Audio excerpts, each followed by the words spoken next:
মানিকগঞ্জের পাটুরিয়া ঘাটে ঈদের ছুটি শেষে রাজধানীমুখী যাত্রীদের কাছ থেকে অতিরিক্ত ভাড়া আদায়ের অভিযোগ উঠেছে। ঈদের ছুটি শেষে কর্মস্থলে ফেরা মানুষের ভিড়ে সরগরম হয়ে উঠেছে ঘাট এলাকা, লঞ্চ টার্মিনাল, ফেরিঘাট ও বাস স্ট্যান্ড। কিন্তু এই সুযোগে চলছে অতিরিক্ত ভাড়া আদায়ের নৈরাজ্য। ঈদ শেষে রাজধানীমুখী যাত্রীর চাপ বাড়ার সঙ্গে সঙ্গে বিভিন্ন পরিবহনে অতিরিক্ত ভাড়া আদায়ের অভিযোগও রয়েছে। যাত্রীদের দাবি ১০০ টাকার ভাড়া নেওয়া হচ্ছে ২০০ টাকা, আর ২০০ টাকার ভাড়া আদায় করা হচ্ছে ৩০০ থেকে ৪০০ টাকা পর্যন্ত। তাদের অভিযোগ, প্রকাশ্যে অতিরিক্ত ভাড়া আদায় হলেও ঘাট এলাকা ও মহাসড়কে প্রশাসনের তেমন কোনো কার্যকর তৎপরতা দেখা যাচ্ছে না। সরকার বলতেছে ভাড়া কম নিতে, কই ভাড়া তো কম নিতেছে না, উল্টা দুর্নীতি, ভাড়া তো বেশি নিচ্ছে। যারা সরকার যে ব্যবস্থা নেওয়ার কথা, আমাদের পরিবহন মন্ত্রী, সে তো কোনো ব্যবস্থা নিচ্ছে না। সে মন্ত্রণা নিয়ে বৈশাখ আরামে সে বলতেছে, ওই আমরা তো এই মাঠে এটাই পাচ্ছি না। স্বাভাবিক এখান থেকে সেলফি গাড়ি যদি হলো গাবতলী যায় তাহলে ১৮০ টাকা ভাড়া, সর্বোচ্চ ২০০ টাকা। তো এখানে যে নর্মাল গাড়িতে এখানে ভাড়া যাচ্ছে হলো ৩০০ টাকা, তাহলে ভাড়া তো বেশি। ২০০ টাকা বা ২৪০ টাকা বা ২৫০ টাকা করলে ঠিক ছিল, উনি তো চাচ্ছে ৩০০ টাকা।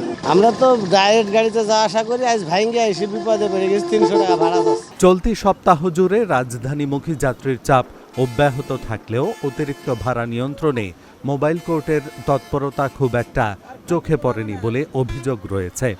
গত ১ জুন অতিরিক্ত ভাড়া আদায়ের দায়ে দুটি যানবাহনকে মোট ১০,০০০ টাকা জরিমানা করা হয়। অরিজিনাল ভাড়া আছে ১৫০ টাকা, আমরা নিতেছি এখন ২০০ টাকা, ৫০ টাকা বেশি নিতেছি। মানে খালি গাড়ি আসতে হয় আমার উমর থেকে, খালি গাড়ি ৫০ টাকা বেশি হয়। নবীনগর ভাই ভাড়া লো ১২০ টাকা নবীনগর, আমাকে গাড়িকে খাইলে আসতে হয়, এই কারণে ৮০ টাকা বেশি নেই, ২০০ টাকা নেই ভাড়া। আপনার ২৪০ টাকা ভাড়া হয়েছে, ২০০ টাকা নেই, ৪০ টাকা কম হয়। পরিবহন শ্রমিক ও চালকদের দাবি, ঘাট এলাকায় বিভিন্ন ধরনের চাঁদাবাজি এবং রাজধানী থেকে ফেরার পথে যাত্রী সংকটের কারণেই অনেক ক্ষেত্রে অতিরিক্ত ভাড়া নিতে বাধ্য হচ্ছেন তারা। খালি আসছি, সেলফি গাড়িগুলা ওরা ভরে আসে, আর আমি ঢাকা সিটি গাড়ি আমি পুরাটাই খালি আসছি। আর এখানে আসা বিভিন্ন চাঁদাবাজদের বিভিন্ন টাকা দেওয়া হয়েছে, এ এসে ১০০, এ এসে ২০০, এ এসে ৫০০ এরকম নিয়ে গেছে। অনেক ভুক্তভোগী হয়েছি। লাস্ট পর্যন্ত আমি এই অ্যামাউন্ট ছাড়া আমি আর বাঁচতে পারতেছি না। তাই আমি নিজে অনেক যাত্রী মায়া টাকা হলে ৫০ টাকা কমে বলে আমি মায়া করে নিয়ে নিই, কারণ আমিও তো একজন সন্তান, একটা মার সন্তান। অনেক যাত্রী রিকোয়েস্ট করলে নিয়ে নিই। সরকার নির্ধারিত ভাড়ায় যাত্রী পরিবহন নিশ্চিত করতে এবং অতিরিক্ত ভাড়া আদায় বন্ধে চালক শ্রমিকদের সচেতন করার চেষ্টা অব্যাহত রয়েছে বলছেন শ্রমিক নেতা। সরকারের নির্ধারিত চার্টের বাইরে কোনো ভাড়া নেওয়া যাবে না। আমরা সরকারকে, যাতে সরকারের ভাবমূর্তি নষ্ট না হয়, সেই লক্ষ্যে আমাদের আগে ১০ জন কাউন্টারম্যান ঘাটে নিয়ন্ত্রণের জন্য ছিল, কিন্তু এই ঈদ উপলক্ষে যাতে সমস্যা না হয়, যে কারণে আরও ১০ জন আমাদের কোম্পানি থেকে এখানে নিয়োগ দিচ্ছে, মানে ঈদ পারপাস।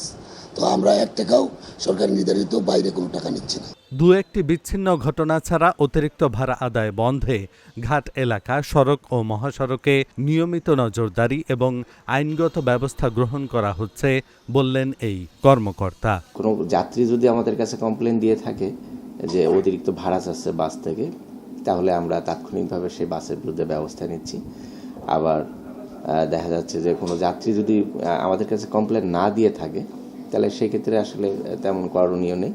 তবে আমাদের যে অতিরিক্ত ভাড়া যাতে নিতে না পারে, তো এই সংক্রান্তে আমাদের টিম কাজ করতেছে, প্রত্যেকটি পয়েন্টে আছে, পাটুরিয়া ফেরিঘাটে আছে, উধুলি সংযোগ মোড়েও আছে। ঈদকে কেন্দ্র করে এই নৌরুটে বর্তমানে ১৫টি ফেরি ও ১৬টি লঞ্চ দিয়ে যাত্রী এবং যানবাহন পারাপার করা হচ্ছে। যাত্রীদের প্রত্যাশা, অতিরিক্ত ভাড়া আদায় বন্ধে প্রশাসন আরও কার্যকর পদক্ষেপ নেবে। Dhaka journal news desk.